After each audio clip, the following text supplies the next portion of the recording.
Rwanda. You know all about Rwanda. And the Congo will be doing a peace settlement, probably coming in on Monday or Tuesday. We're going to be signing it up. And we've stopped a very vicious war. So that was an honor for me to be involved. I want to thank J.D. Vance for a great job, and also our Secretary of State, Marco Rubio, has done a fantastic job.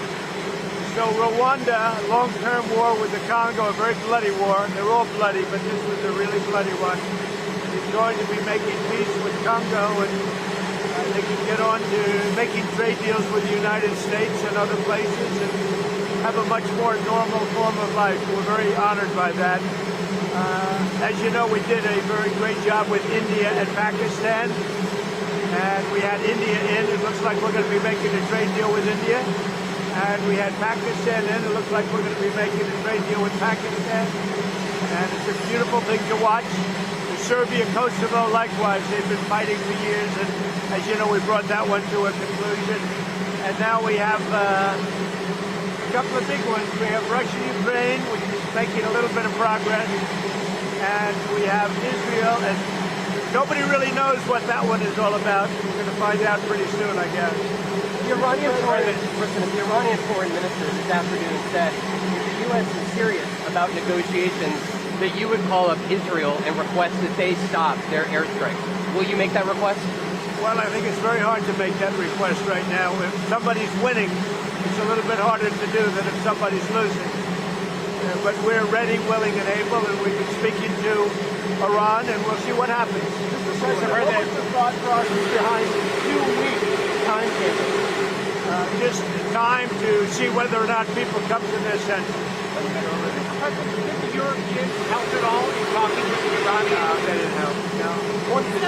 Iran doesn't want to speak to Europe. They want to speak to us. Europe is not going to be able to help in this. 20 years ago, you were skeptical of the Republican administration that attacked the Middle East country on the idea of questionable intelligence of weapons of mass destruction. How is this moment different with Iran? Well, there were no weapons of mass destruction. I never thought there were. And that was somewhat pre-nuclear. You know, there was a nuclear age, but nothing like it is today. And it looked like I'm right about the material that they've gathered already. It's a tremendous amount of material. And I think within a matter of weeks, or certainly within a matter of months, they're going to be able to have a nuclear weapon. We can't let that happen. I was very much opposed to Iraq. I said it loud and clear, but I was a civilian, but I guess I got a lot of publicity. But I was very much opposed to the Iraq war. And I actually did say, don't go in, don't go in, don't go in. But I said, if you're going to go in, keep the oil. But they didn't do that. What intelligence do you have that Iran is building a nuclear weapon? Your intelligence community has said they have no evidence that they are at this point. Well, then my intelligence community is wrong. Who in the intelligence community said that? The Director of National Intelligence, Tulsi Gabbard.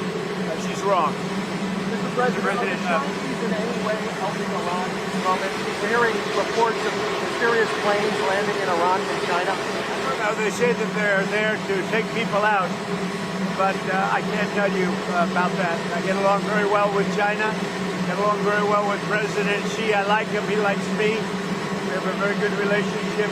We'll see what happens. I can't imagine them getting involved. Mr. President, that you need to make on Iran, whether to strike militarily, is this the biggest decision you will have to make as president? Well, I can't tell you that. I have to see what happens. I can't, really say that. It depends what the decision is. But I wouldn't really be able to tell you that now. I'll tell you in about a year from now. Maybe 5 years or 10 years from now. You never know about decisions. You never really know. Sir, would you support a ceasefire while the negotiations happen? I might, depending on the circumstance. Would you, former Congressman Matt It's very hard to stop. I will say this. It's very hard to stop when you look at it. Israel's doing well in terms of war. And I think you would say that Iran is doing less well. It's a little bit hard to get somebody to stop. Liam Gosher was here.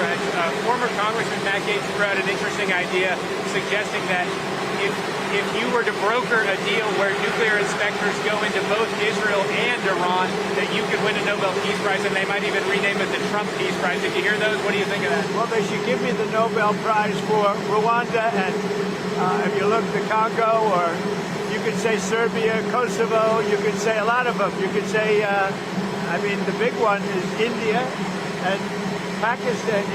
I should have gotten it 4 or 5 times. I should get it for the, I would think the Abraham Accords would be a good one too. But what do you They think won't of that give me a idea? Nobel Peace Prize because they only give it to liberals.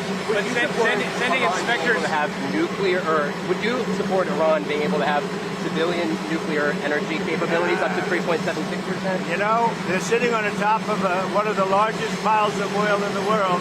I just don't know why they need that for civilian work. You know, it's one thing for certain countries to say, hey, I want to have a certain amount where I can go nuclear a little bit because we need it for electricity, we need it for air conditioners, etc. But when you're sitting on one of the largest oil piles anywhere in the world, it's a little bit hard to see why you need that. Yeah.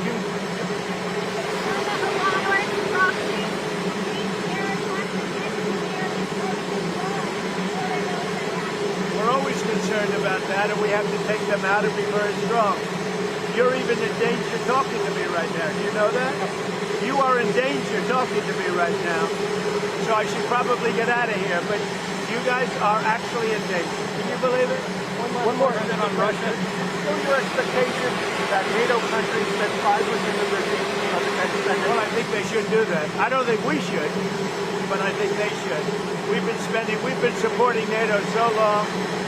In many cases, I believe paying almost 100% the cost. So I don't think we should, but I think that the NATO countries should, absolutely. If a country like Spain decides not to? NATO's going to have to deal with Spain. Spain's been a very low payer. They were always a very low payer. They were either good negotiators or they weren't doing the right thing. I mean, I think Spain has to pay what everybody else has to pay. Spain has been notorious for low pay. You know who else was the low payer, just about the lowest? A place called Canada. Because Canada said, why should we pay when the United States will protect us free? And they've been right about that. on Russia, Ukraine, you've been making progress towards a peace deal. But I don't know if you know this, but Lindsey Graham and Mike Pompeo were there on the ground in Ukraine, seemingly doing the opposite, trying to provoke the Ukrainians to keep fighting. What do you think of that? Well, we're going to see, and people have to be very careful with what they say. They've got to be very careful with their mouth, because their mouth could get them into a lot of trouble. ICE has said that they're trying to arrest up to 3,000 individuals a day. There are some communities that are saying they are fearful of being wrongfully detained or separating some families, even if they are undocumented. Is the fear in some of these communities worth the deportations of these undocumented individuals, a mass deportation Always program? a tough subject, because look, we have farmers. I love farmers. I won 80%, 85% of the farmers, and I love them, and I'm never going to do anything to hurt our farmers. And you could also say the leisure business, etc. There are some businesses where you have a disproportionate amount of people that are the people that you're talking about. At the same time, we have to get the criminals out of our country. And we're looking at doing something where, in the case of good, reputable farmers, they can take responsibility for the people that they hire. And let them have responsibility, because we can't put the farms out of business. And at the same time, we don't want to hurt people that aren't criminals. Most of the people that came in over the last 3 years under Biden, I would say probably 3.5 to 4 years. Those people, you have a lot of criminals, you have a lot of, I mean, we're looking at that very closely. You've had people that have worked on farms for 20 years. It's very hard to go in there and say, you know, you're coming out. But we're going to let the farmers take responsibility. They're great people. They'll do it. They know the good and the bad. So the hard part about this is not like a normal war where people wear uniforms. They don't wear uniforms. But we have murderers that came out of the last 4 years. We have murderers. We have drug lords. We have people that we don't want to. We have prisoners. They emptied out Venezuela and many countries. They emptied out their prisons into the United States. We have to get those people out. But we have stone cold murders. 11,888 murders. We've already gotten a lot of them out of here, but we don't want them, so we have to be careful. But I never want to hurt our farmers. Our farmers are great people. They keep us happy and healthy and fat.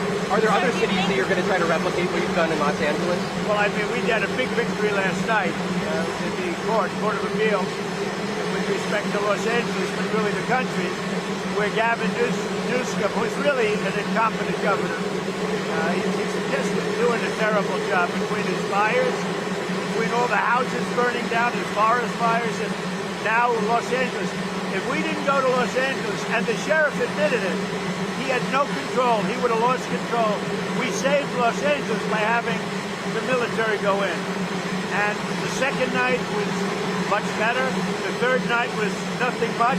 And the fourth night, nobody bothered even coming. We put out that fire. We did a great job of it. He sued us for going in and for helping him. We went and helped them. Right now, you'd have Los Angeles burning to the ground. Largely, it would have already been destroyed. So do you think deportations Mr. should... President, to be that of a peacemaker? Do you worry that striking Iran would change that? Always a peacemaker. That doesn't mean sometimes you need some toughness to make peace, but always a peacemaker. Is Iran without ground forces? Is an aerial campaign in Iran enough, or do you need ground forces? Well, I'm not going to talk about ground forces. The last thing you want to do is ground forces. Does Iran have 2 weeks, or could you strike before that? Are you essentially giving them a 2-week Well, timeline? I'm giving them a period of time. We're going to see what that period of time is, but I'm giving them a period of time, and I would say 2 weeks would be the maximum. Mr. President, do you think deportations should focus on criminals or all people who are here illegally? Start focusing on criminals, and that's what we've been focused on. Very bad criminals, dangerous criminals. But Stephen Miller said to go out and arrest every person who's here illegally. He told ICE to arrest everyone who's here illegally. Do you agree with that? Stephen and I have a very good understanding. He's a terrific person. We have a great understanding. President, if there is an attack on U.S. assets, will you promise to conduct a full investigation and make it transparent with the American people before blaming Iran for such an attack? Well, if there's an attack, we'll know almost immediately with modern equipment who made the attack. And those people will be very, very unhappy. Would you Prime share that? Minister- And I want to get you people out of danger. You're in danger standing with me. One more. Prime Minister Netanyahu said that they had the capacity to take out all of Iran's nuclear facilities. So what role would the U.S. be able to play, and why would they, if Israel says that they have all of the ability? Well, I'm not sure he said that, but they really have a very limited capacity. They can break through a little section, but they can't go down very deep. They don't have that capacity. And we'll have to see what happens. Maybe it won't be necessary. Maybe it won't be necessary. Would you like to see Congress pass a bill that bans child transgender surgery? Well, I know they're talking about it, aren't they? We're going to have to see how it comes to me in what form. Certainly, it's been something I've been talking about also. Okay? Be careful. Duck. Thank you, everybody. Thank you.